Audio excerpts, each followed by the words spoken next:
Subscribe our channel, like and share the video.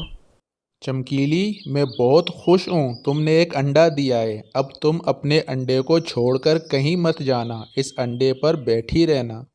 हाँ हाँ कालू जी, मैं इस अंडे का जग्गू से भी ज्यादा ख्याल रखूंगी। तुम बिल्कुल भी फिक्र मत करो। चमकीली, मैं खाना ढूंढने जा रहा हूँ। मैं आज देर से वापस आऊँगा। तुम अंडे को छोड़कर कहीं मत जाना। ये कहकर कालू कौवा खाना ढूंढने के लिए निकल जाता है। मम्मा, मैं भी खेलने के लिए जा रहा हूँ। तुम अंडे को अकेले छोड़कर कहीं मत जाना। ये कहकर जग्गू भी खेलने के लिए चला जाता है। कालू जी तो खाना ढूंढने गए और जग्गू खेलने के लिए चला गया। मैं क्या करूं? हाँ, मैं अपनी दोस्त गोरी कौवी के पास चली जाती हूँ और अपनी पड़ोसी टीनी चिड़िया से कह देती हूँ कि मैं जब तक वापस ना आ जाऊँ वो मेरे अंडे का अच्छे से ध्यान रखे। ये कहकर चमकीली टीनी चिड़िया के घोंसले में चली जाती है। टीनी चिड़िया, मेरी दोस्त गोरी कौवी की तबीयत बहुत ज़्यादा ख़राब हो गई है। मुझे फ़ौरन उससे मिलने के लिए जाना पड़ेगा। जब तक मैं वापस नहीं आ जाती, क्या तुम मेरे अंडे का ध्यान रख सकती हो? अरे चमकीली बहन, तुम बेफिक्र होकर जाओ, मैं तुम्हारे अंडे का अच्छे से ध्यान रखूंगी। टीनी चिड़िया, मुझे पता था कि तुम मुझे मना नहीं करोगी। अच्छा, अब मैं चलती हूँ। ये कहकर चमकीली अपनी दोस्त गोरी कौवी के पास चली जाती है। आज का खाना तो मैंने कल ही ढूंढ लिया था, इसलिए मैं आज चमकीली के अंडे का ध्यान रखूंगी। चिड़िया अपने घोंसले में ही बैठकर चमकीली के अंडे का ध्यान रख रही थी। चमकीली के घोंसले के करीब ही एक बड़ा सा आम का पेड़ भी होता है। मुझे मीठे मीठे आम खाने हैं इस पेड़ से। मैं पत्थर से इस पेड़ के आम तोड़ता हूँ। फिर जग्गू एक पत्थर उठाकर इस आम के ऊपर फेंक देता है, लेकिन जग्गू का निशाना छूट जाता है और वो पत्थर आकर चमकीली के अंडे को लग जाता है और चमकीली का अंडा टूट जाता है। अरे बाप रे, ये जग्गू ने क्या कर दिया? इसने आम तोड़ने के चक्कर में चमकीली का अंडा तोड़ दिया है। इसे तो मैं अभी बताती हूँ। ये कहकर चिड़िया फौरन जग्गू के पास जाती है। जग्गू, ये तुमने क्या कर दिया? तुमने पत्थर से चमकीली का अंडा तोड़ दिया है। अब तुम्हारी मम्मा तुम्हें नहीं छोड़ेगी, वो तुम्हें बहुत मारेगी। जग्गू कौवा तो बहुत डर जाता है और चिड़िया से कहता है, टीनी आंटी, मैंने अपनी मम्मा का अंडा नहीं तोड़ा है, बल्कि ये अंडा तो आपने तोड़ा है। क्या जग्गू, तुम झूठ क्यों बोल रहे हो? तुमने आम तोड़ने के चक्कर में पत्थर अपनी मम्मा के अंडे पर मार दिया है, जिसकी वजह से अंडा टूट गया है, और अब तुम ये इल्ज़ाम मुझ पर लगा रहे हो। वो दोनों आपस में बातें कर रहे होते हैं कि चमकीली और कालू कौवा भी वहाँ आ जाते हैं। मम्मा, टीनी आंटी ने आपका अंडा तोड़ दिया है और इल्ज़ाम मुझ पर लगा रही है कि ये अंडा मैंने तोड़ा है। क्या जग्गू बेटा, ये तुम क्या कह रहे हो? चिड़िया, तुमने मेरा अंडा कैसे तोड़ा? मैं तुम्हें छोड़ूंगा नहीं। हाँ टीनी चिड़िया, मैंने तो तुम्हें अपने अंडे का ख्याल रखने को कहा था। तुमने तो मेरा अंडा तोड़ दिया। नहीं चमकीली बहन, तुम्हारा बेटा झूठ बोल रहा है। इसी ने पत्थर मारकर तुम्हारा अंडा तोड़ा है। नहीं मम्मा, ये टीनी आंटी झूठ बोल रही है। ये अपना इल्ज़ाम मुझ पर लगा रही है। मैंने अंडा नहीं तोड़ा है। हाँ जग्गू बेटा, मैं जानती हूँ कि तुम झूठ नहीं बोल रहे हो। ये टीनी चिड़िया ही झूठी है। कालू जी, टीनी चिड़िया ने हमारा अंडा तोड़ दिया है। इसको तो सबक सिखाना ही पड़ेगा। चमकीली, कोई बात नहीं। टीनी चिड़िया ने जानबूझकर हमारा अंडा नहीं तोड़ा होगा। चिड़िया, तुम बिल्कुल भी परेशान मत होना। कालू जी, ये तुम क्या कह रहे हो? एक तो चिड़िया ने हमारा अंडा तोड़ दिया है और तुम चिड़िया से कह रहे हो कि वो परेशान ना हो। चमकीली, तुम घोंसले में चलो, मैं तुम्हें सब समझाता हूँ। और फिर कालू कौवा चमकीली को लेकर घोंसले में आ जाता है। चमकीली, इस चिड़िया को तो मैं सबक सिखा कर ही रहूँगा। इसने जो हमारा अंडा तोड़ दिया है, देखो चमकीली, चिड़िया ने अपने घोंसले में 2 अंडे दिए हैं। हम भी चिड़िया के दोनों अंडे तोड़ देंगे और इस तरह हमारा बदला पूरा हो जाएगा। फिर कालू कौवा चिड़िया को सारा मंसूबा बताता है। वाह कालू जी, बहुत अच्छा मंसूबा है। अब चिड़िया से हम अपना बदला जरूर लेंगे। अगले दिन कालू कौवा और चमकीली चिड़िया के पास आ जाते हैं। चिड़िया बहन, हम अभी बादल भैया के पास से आ रहे हैं। बादल भैया ने हमसे कहा है कि कल हमारे जंगल में बहुत तेज़ बारिश होगी और साथ में बहुत तेज़ हवाएं भी चलेंगी। हाँ चिड़िया, कल हमारे जंगल में तूफान भी आ सकता है। इसीलिए ये बात हम तुम्हें बताने के लिए आए हैं कि तुमने 2-2 अंडे दिए हुए हैं, तुम्हें इन अंडों का ख्याल भी रखना होता है। चिड़िया बहन, तुम आज ही अपने दोनों अंडे लेकर हमारे साथ वाले जंगल में चली जाओ, क्योंकि इस जंगल में बारिशें बहुत कम होती हैं।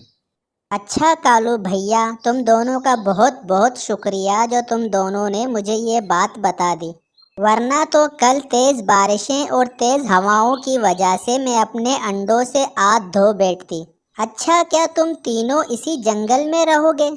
नहीं चिड़िया, हम तीनों मेरे माँ के जंगल में जाएंगे। हम भला इस जंगल में इतने तूफान में कैसे रह सकते हैं? चलो चिड़िया बहन, तुम ज़्यादा बातें मत करो, अपने अंडे लेकर बराबर वाले जंगल में चली जाओ। फिर टीनी चिड़िया अपने अंडे उठाकर दूसरे जंगल की तरफ चली जाती है। चमकीली, कल बराबर वाले जंगल में तेज़ बारिश और तूफान आएगा, जिसकी वजह से चिड़िया के दोनों अंडे टूट जाएंगे और हमारा बदला पूरा हो जाएगा। दूसरी तरफ टीनी चिड़िया साथ वाले जंगल में आ जाती है और एक खाली घोंसला देखकर इसमें अपने अंडे रखकर बैठ जाती है। कुछ दिन पहले ही इस जंगल में बहुत सारे परिंदे रहते थे, लेकिन आज इस जंगल में तो एक भी परिंदा नजर नहीं आ रहा है। न जाने सारे परिंदे कहाँ चले गए। सभी परिंदे इस जंगल को छोड़कर चले गए होते हैं, क्योंकि तमाम परिंदों को पता चल गया था कि कल इस जंगल में तूफानी बारिशें होंगी। अगली सुबह तेज़ हवाओं के साथ बारिश शुरू हो जाती है। टीनी चिड़िया तो बहुत परेशान हो जाती है। अरे ये क्या हो गया? कालू कौवे ने मुझसे झूठ बोला था कि इस जंगल में बारिशें बहुत कम होती हैं। यकीनन कालू कौवे ने मुझसे अपना बदला लिया है। टीनी चिड़िया इतना ही कहती है कि इसके दोनों अंडे घोंसले से गिरकर टूट जाते हैं। ये क्या हो गया? मेरे अंडे टूट गए हैं। मैं उन दोनों कौवों को कभी माफ़ नहीं करूँगी। उन दोनों ने मेरे साथ बहुत जुल्म किया है। अंडे टूटने की वजह से चिड़िया बहुत ज़्यादा उदास हो जाती है और सारा दिन टीनी चिड़िया बारिश में भीगती है। मेरे दोनों अंडे टूट गए, जैसे मेरी ज़िंदगी उजड़ गई हो। अब मैं अपने अंडों के बिना कैसे रहूँगी? कालू कौवा और चमकीली को मैं कभी माफ़ नहीं करूँगी। दूसरी सुबह बारिश रुक जाती है, लेकिन टीनी चिड़िया आज भी बहुत उदास होती है। अब मैं वापस उस जंगल में नहीं जाऊँगी। मैं हमेशा इसी पेड़ पर रहूँगी। दूसरी तरफ कालू कौवा, चमकीली और जग्गू पहाड़ों की तरफ सैर करने आए हुए होते हैं। चमकीली, अब तक तो टीनी चिड़िया के दोनों अंडे टूट गए होंगे और चिड़िया को पता चल गया होगा कि कालू कौवे से पंगा लेने का अंजाम यही होता है। बस कालू कौवा इतना कहता ही है कि पहाड़ की चोटी से एक बड़ा सा पत्थर आकर जग्गू के ऊपर गिर जाता है। जग्गू मेरे बेटे, ये क्या हो गया? ये ना जाने इतना बड़ा पत्थर तुम पर कैसे गिर गया? मम्मा, लगता है मुझे मेरे झूठ बोलने की सज़ा मिली है। मैंने टीनी आंटी के साथ बहुत गलत किया है। वो अंडा मैंने ही तोड़ा था और इल्ज़ाम टीनी चिड़िया पर लगाया था। बस इतना कहते ही जग्गू उसी वक्त दम तोड़ देता है। कालू कौवे और चमकीली को समझ ही नहीं आ रहा था कि इन दोनों ने टीनी चिड़िया के साथ कितना जुल्म किया है। चमकीली, हमने टीनी चिड़िया के साथ कितना बड़ा जुल्म किया है और शायद ये हमें उसी की सज़ा मिली है। हाँ कालू जी, हमें टीनी चिड़िया से माफ़ी मांग लेनी चाहिए। हमने इस चिड़िया के साथ बहुत गलत किया है। ये कहकर कालू कौवा और चमकीली टीनी चिड़िया के पास चले जाते हैं। कालू कौवा टीनी चिड़िया को सारी बात बताने लगता है। हमने तुम्हारे साथ बहुत गलत किया है और हमें इसकी सज़ा भी मिल गई। आज जग्गू हमारे साथ नहीं है। हाँ टीनी चिड़िया, जग्गू ने ये भी बता दिया है कि मेरा अंडा तुमने नहीं बल्कि जग्गू ने तोड़ा था। टीनी चिड़िया, हमें माफ़ कर दो, हम आगे से किसी के साथ भी गलत नहीं करेंगे। और फिर टीनी चिड़िया उन दोनों को माफ़ कर देती है।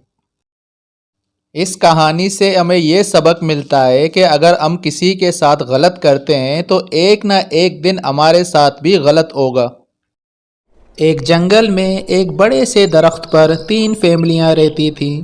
ऊपर नीचे इनके घर थे। सबसे नीचे चिड़िया की फैमिली रहती थी, दरमियान में बुलबुल अपने बच्चे के साथ और सबसे ऊपर कबूतरी अपने बच्चे के साथ रहती थी।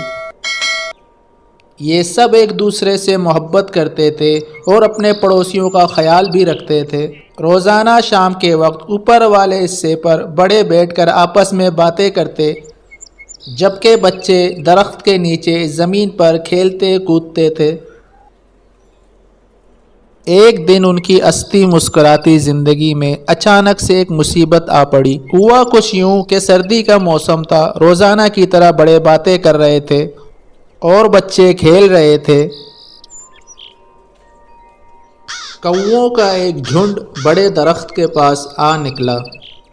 एक बड़ा कौवा झुंड के बीच में से आगे बढ़ा और धमकाते हुए कहने लगा, इस दरख्त पर जितने दिन गुजार लिए, कल से यहाँ हम रहेंगे। तुम सब अपना बंदोबस्त कर लो।